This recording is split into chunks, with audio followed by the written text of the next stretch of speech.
Man, you motherfuckers jokes. Yo.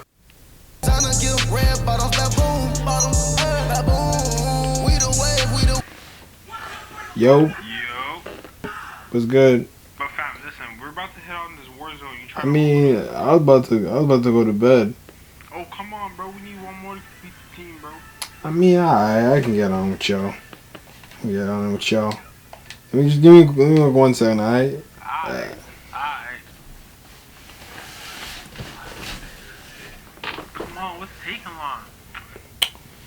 Oh yeah, I didn't get the game downloaded, so I'm re-downloading the game right now. We'll run a game.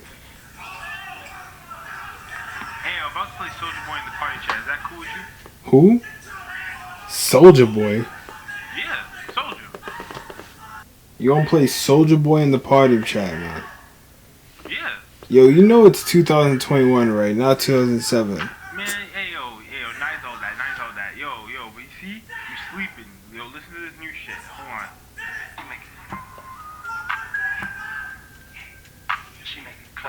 Oh, for real? For real, this is him? Hold on. Yeah, it's hot. Wait, this is Soulja Boy? Yeah. Alright. Damn, that's his song. I didn't even know that. Yo, Soulja Boy gonna make a comeback. You see? Nah, okay, now hold yourself right there. Make a comeback soon. Man, oh nah. Hey yo, alright, man. Alright. We'll see. Hey, I'm about to hop on real quick, so just I'll let you know after I give you this out.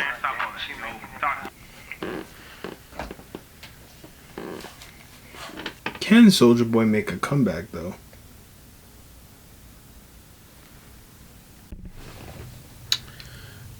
Alright, since I got these, I might as well put them on for this video. A young soldier. Just had to show him that I did it first, you know? It's like 2 a.m. 2 a.m. right now. But got on the Red Dockers. Understood. Alright, so DeAndre Way, Soulja Boy tell him Big Draco, the man that punked Thomas Edison by making him think that he was the one who created the light bulb, only for Soulja Boy to already have the streets lit in a Lamborghini with the phone to match. And yeah, I'm being serious about that. You can say the 30-year-old rapper has had a crazy up and down career, to say the least.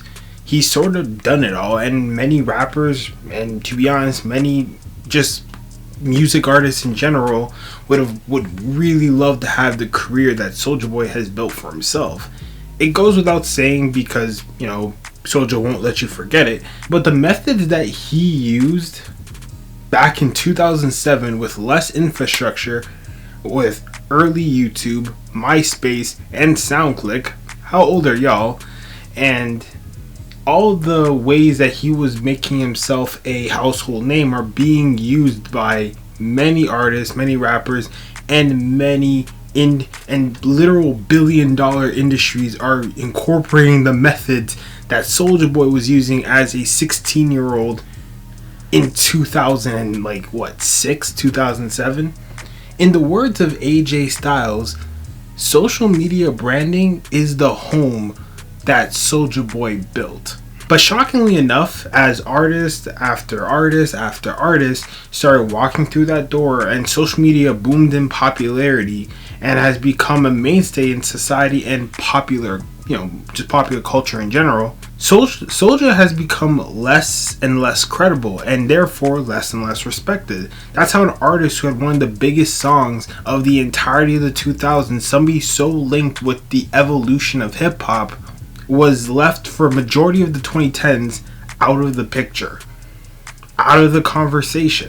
You know, to the point where by like mid 2010s you could dead ass ask somebody on the street about Soulja Boy and they won't even know if he still made music or not. But with his latest meme, social media presence, and his latest TikTok hit, Make It Clap, the question is simple. I mean, you read the title. Can Soulja Boy make a comeback in 2021?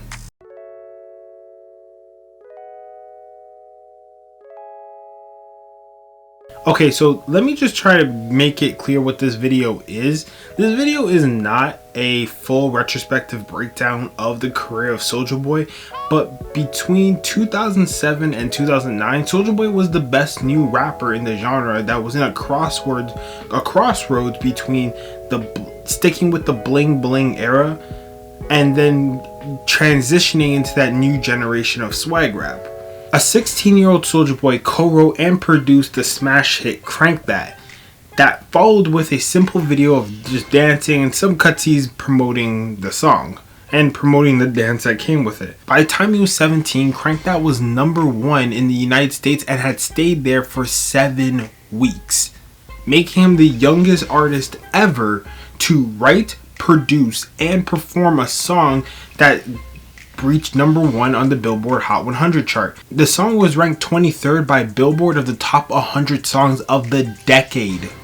The song led all songs in 2007 with 2.1 million downloads, 15 million as of today. And look, I know that doesn't sound that much in 2021 streaming era, but keep in consideration, this was 2007, and if smartphones were invented by this point, they weren't readily available by this point. Like, I think the first iPhone was debuted like either that particular year or a year later. So, keep that in perspective. It went triple platinum in the United States, and then platinum in Britain, in Australia, in New Zealand. He was the first artist to achieve this feat as well. Currently, as of the time of recording this video, Crank That has over 480 million views on YouTube. Although Crank That was his only ever #1 hit song, he remained charting throughout the rest of the 2000s with songs like Soulja Girl, one of my personal favorites due to the ever very funny music video Yeah or Report Card. Turn My Swag On, which hit #19 on the main Billboard charts, while Pretty Boy Swag hit #34 on the charts as well. But to be honest, and this is an unpopular opinion, this might be Soulja Boy's best song. 2008's Kiss Me Through the Phone. From the first listen, we all knew this song was a certified banger. It was a playlist radio hit. It was made for the radio. That song was a smooth R&B style flow, with Sammy handling the hook with class, and Soulja Boy being the first person to put us on FaceTime. Apple, where's his 10%? And in terms of success, it's also the closest to Crank That, as it hit #3. It peaked at #3 on the Billboard main charts. He also had songs with varying degrees of success throughout this time span, like Donk, Birdwalk, Blowing Me Kisses, and Speakers Going Hammer, a personal favorite of yours truly. All of which charted in various different ways on various different Billboard charts, like the rap charts and the hip hop R&B charts. Which yes, that may not be, to some that's not really impressive, but like I said, this is a teenager doing this. Like, a lot of Soulja Boy's first run has a lot of resemblances to what somebody like we saw Lil Pump do. You know what I'm saying? So just put that in perspective. And I personally think Soulja Boy run was better than Lil Pump's, even though Lil Pump did have the big song. Okay, that different topic. He was on various features that had different ranges of success. Also, Soulja Boy was really busy during this time.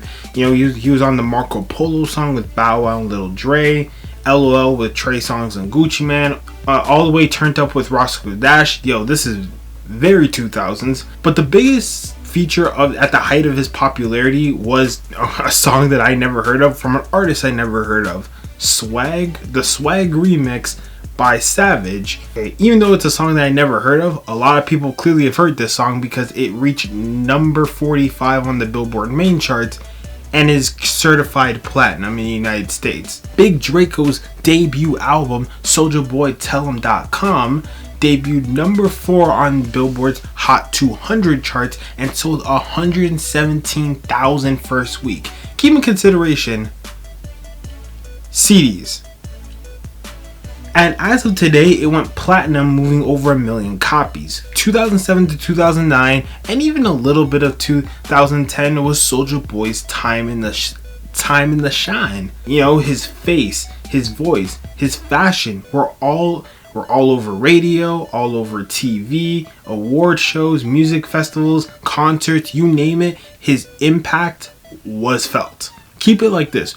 We all wore something like this because of him. But I mean, you know where this is heading, because after 2010, he never charted again. For starters, his album started to flop. Remember Kiss Me Through the Phone? Yeah, that came off his second album, I Soulja Boy Tell 'Em, in 2008. Remember his debut? That peaked or debut, I'm probably using those interchangeably, but it hit number 4 on Billboard Hot 200 chart and sold over 117,000 copies first week.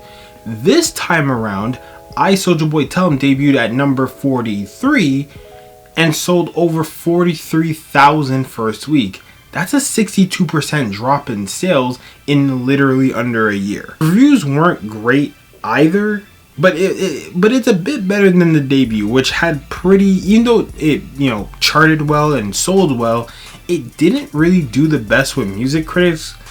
But wait, it gets worse from there, because in 2010 he dropped his third studio album, The DeAndre Way. That had speakers going hammer, pretty boy swag, blowing kisses. I was about to say blowing me kisses, blowing kisses. You get the point. It had a few bops, a few good singles in there. Yeah.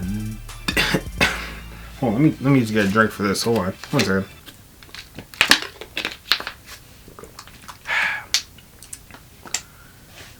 God, it debuted number 90 and sold over 13,400 copies first week. That's an almost 70% drop from his second album and over 88% from his first album. The flame lit out quickly. And yeah, after he didn't chart anymore. He didn't drop another album until 2015 with Loyalty, and that didn't chart at all. And he dropped once more in 2018 with Best to Ever Do It, and that failed to chart as well. After that, he didn't really drop any more albums, focusing more on the mixtape scene, where he did gain some buzz here and there, but he clearly wasn't dominating as an artist of his caliber should. Although his level of production value and musical layout got better in the albums throughout the years, even if it was slowly, that perception of once hot rapper trying to reheat cold french fries is hard to shake. Also, it's fair to point out that Soulja, like many of the now we call them SoundCloud rappers, or mumble rappers, but in the 2000s they went as ringtone rappers, he isn't exactly good with albums. That musical approach often leads to many of his albums sounding very similar, which was the common criticism for all his albums. Normally you could counter this by adding different beats, different layers of production, trying out different flows, or just getting the right features. However, Soulja never really did this, or it was hard to see that variety with the music with his initial run of albums. When he did start to change things up, it came off as the rapper that was past his prime, which is odd because he was, past his prime. He was like 24, 25 when he dropped Loyalty. He basically looked like Soulja was trying to karaoke of the artists paving the new generation. I think there's a point to put out that social media has drastically changed how, rappers, interact with fans, promote music, develop a niche, and develop that niche identity that ties their music and artists together. It sounds ridiculous and it's complicated, but in theory, it's as simple as this. Rappers, like brands, have brand equity. In music in general, a lot of what can get somebody over with the audience is if you're likable and your music feels like a direct representation of you. What can make or break a rapper now can truly just come down to energy.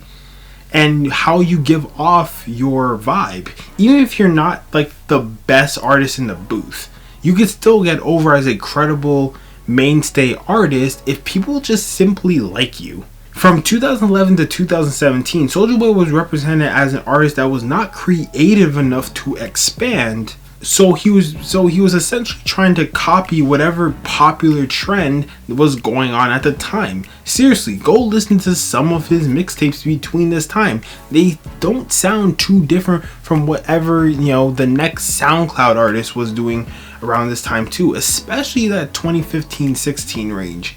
Just because you may be the original of something, it doesn't mean that you do that something the best. And it didn't help that Soulja, along with Bow Wow, created a toxic trait of social media fronting.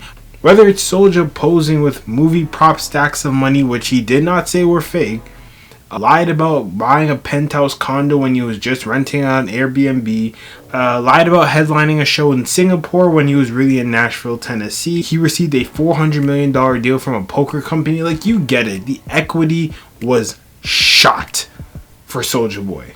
It also didn't help that he severely capped his ceiling with trying to appeal too much of trying to be a gangster. Now, don't get me wrong, when it's presented right, it works. Think of rappers like Ice Cube, Snoop Dogg, 50 Cent, even 21 Savage to a certain extent. Rappers, for the most part, come from pretty dangerous origins and that tie into the streets, gang culture, poverty, etc. And you can tell it expresses in their music in a way their public image. When done right, and I'll admit this aesthetic worked better in the 90s and the 2000s, you're presented with a person that is beyond their background, someone who is tough, cool, extremely charismatic, and that can be, and that coupled up with everything and marketed right is even more marketable than anything you could have imagined going in. Soulja, no doubt, probably came from less than ideal beginnings, but he wasn't presented like that in the initial run. He was presented more like a pop star, like a Justin Bieber-esque style before Justin Bieber got on. So Soulja Boy, put Justin Bieber on. Just saying, Soulja Boy put Justin Bieber on. You heard it here first. It worked in the first half, but when he had that extreme change, that extreme rebrand to the gangster rapper, it fell flat. Having hella guns in his videos, having more prerogative themes, and having a whole lot of tattoos. Like, a lot of tattoos, especially all the face tats he got before people were more accepting of self-expression. He could have, if presented right, through 2011 and onward, he could have been like the next Will Smith in a way. He had a lot of what makes Will Smith highly marketable and highly attractive. Or at least the next Ludacris. Being in major films and getting many endorsements and not even really having to be a full-time musician like that because your character is what people stay for. But he turned out to be a more thugged out Bow Wow, appearing on hip-hop reality shows, and that's quite the fall off. Also, he beefed with everyone. I'm serious. It reads like Randy Orton, and he beefed with him as well. At one point, it felt like he was beefing with the entire industry. Whether it was his twin Bow Wow. Oh, let me read this. This is gonna be a while. Whether it was his twin Bow Wow, the anti-Soulja Boy himself, Hopsin, and Dance Dance, Break a Record, and possibly your face, Chris Brown. He wanted to box him, which means Soulja Boy invented celebrity boxing. So Jake Paul. Copy my whole fucking flow, word for word, bar for bar. Don't act like I didn't. Lil Yachty, and I still can't explain why. Famous Dex, and which include the infamous IG Live between the two. The Migos, because they seem to find their way into all of these. Shia LaBeouf, because only one crazy person can understand another crazy person. What the hell? Even the US military forces, after making a diss in a song towards them in September 2011. Which is the most new generation thing I've ever seen Soulja Boy do. His branches into other realms outside of music weren't as hot either. Yes, $400 million in Usher bucks to the side. His record label SODMG was like on some Detroit Pistons levels of voided talent and ghost towns. got that shit looking like I Am Legend, and the infamous Soulja video games and electronics. Where do I begin here? Where Soulja Boy himself said that he was selling a bunch of electronics, a video game console, handheld games, Soulja pods, headphones, and anything you can find at your local electronics shop. Yeah, they were all fake. It got terrible, and also, let's be real, very hilarious reviews from people who bought it who have way too much money to spend on that contraction. They were essentially some cheap ass emulators that you could download on your computer if you know what you were doing, and they were selling at extremely high prices. And yep, they weren't even his. They were just some Chinese knockoff brand that ended up with Nintendo threatening to file a class action lawsuit on him. So, to end off the 2010s, the man was beefing with Nintendo. So yeah, for basically most of the 2010s, Soulja Boy ran himself into stupid situation after stupid situation. So, it makes you probably wonder, why are we even having this conversation about a potential comeback? Okay, well, just because it wasn't always consistent or great or even a copy, it didn't mean that he never had any good songs during this run. There was plenty of songs that were just pretty good listens. He put over 10 mixtapes during this time, so some of the songs were bound to be good if you're just putting that much music out there. Since he was also going with the flow of hip hop during the multiple shapes hip hop took throughout the 2010s, he wasn't afraid to showcase versatility with production, something he really didn't do in his early run. Like, I wouldn't say any of these mixtapes are good listens start to finish, but they are good for what they are. Quick vibes or quick energy. I mean, anyone who would be willing to make a full album with Lil B himself is probably not afraid of reinventing themselves or reinventing their sound. Music aside, Big Draco's claim to relevance again is his social media presence and overall character. Even before the moment that you know is coming, Soulja was big on platforms like YouTube and Twitch, which always were just a genuine entertainment when people weren't checking for his music. But you know, it all started with the infamous Breakfast Club interview on January 16th, 2019. If you haven't watched it, it's pretty much an hour of pure comedy and extreme and sometimes true hyperbole. And Soulja Boy putting us on to Gucci headbands to the point where the seas were gonna fall off because he literally wore that everywhere. But to the social media generation that never really listened or really weren't around during his initial run, or people like me, or that haven't thought of Soulja Boy in years, this was a pretty good reintroduction of that insane character of Soulja Boy that we loved about him in the early run of his career. Although lots of things in this interview are extreme over exaggerations, like him saying that he had the biggest comeback of 2018 over Tyga, or saying that he taught Drake everything he knew, or saying that his video game console sold out and it had 800 pre-installed or stolen video games. It was the fact that Soulja was very passionate about this, about all these claims, so people legitimately argued the merits of something that he may or may not have been being 100% serious about. And oh my gosh, social media ran with this. Like, for weeks, you couldn't have been on social media at all without seeing a meme from this interview. To this day, you still see a whole lot of memes from this interview. He had another interview on Complex's Everyday Struggle show, which was also pretty funny. And then he had the iconic DJ Vlad interview, the pa pa pa interview. But for 2019, that was actually slow for Big Draco himself, running into lawsuits and firearms charges. This was a defining moment that kept him in his character role that we see him today. And it was the birthplace to a lot of the things that we associate with Soulja Boy today. The interview and things Soulja Boy's been up to, he's always been doing. He showed us the blueprint from back in 2007. He was one of the first artists to really tap into the trends of young people on social media and to market his own personality as almost a tag team partner to his music. Also to incorporate funny branding of almost cartoon levels of zaniness, his mixed in with his overall charming charisma and ludicrous and creative ideas that Soulja Boy does to keep you interested in his character, which ergo keeps you interested in his music. Does this sound familiar?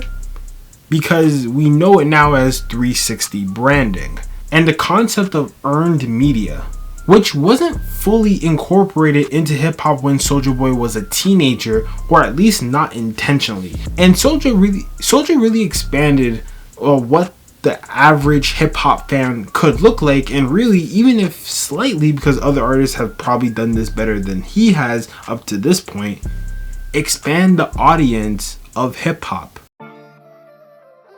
So after all of this, can Soulja realistically be a part of this time frame of hip-hop music?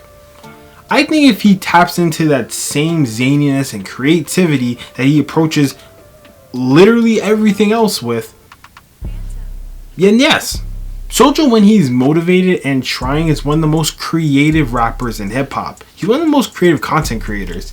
I think the main thing that he needs to do is make the music stand out and promote so his attention that he's good at getting for himself funnels back to his music. This is if he actually wants to continue having an active musical space in hip-hop.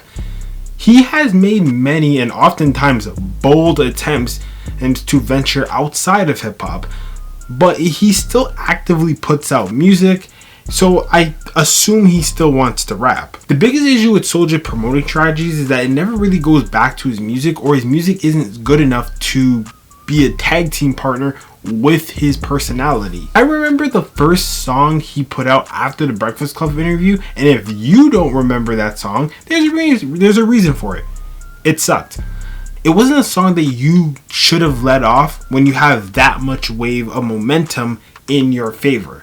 I'm not suggesting that he reinvents his whole style, but I am saying that he needs to showcase his personality and his charisma through his music. Fans engage with an artist on a personal level thanks to social media, and the music becomes an extension of the personality of the artist. This sounds perfect for Soulja Boy because he can let the charisma shine. Make It Clap is a good example of this style. Although it didn't chart, it found success on TikTok and people were just happy to see Soulja in the mix again. That genuine reaction people have with him is something certain new artists dream of having. So yeah, regardless if he stays in the almost Snoop Dogg type role that he's in right now or becomes an active member of the hip hop scene, it's just good to see Soulja back in the conversation. But what do I know? Rex up, man. Stay easy out there.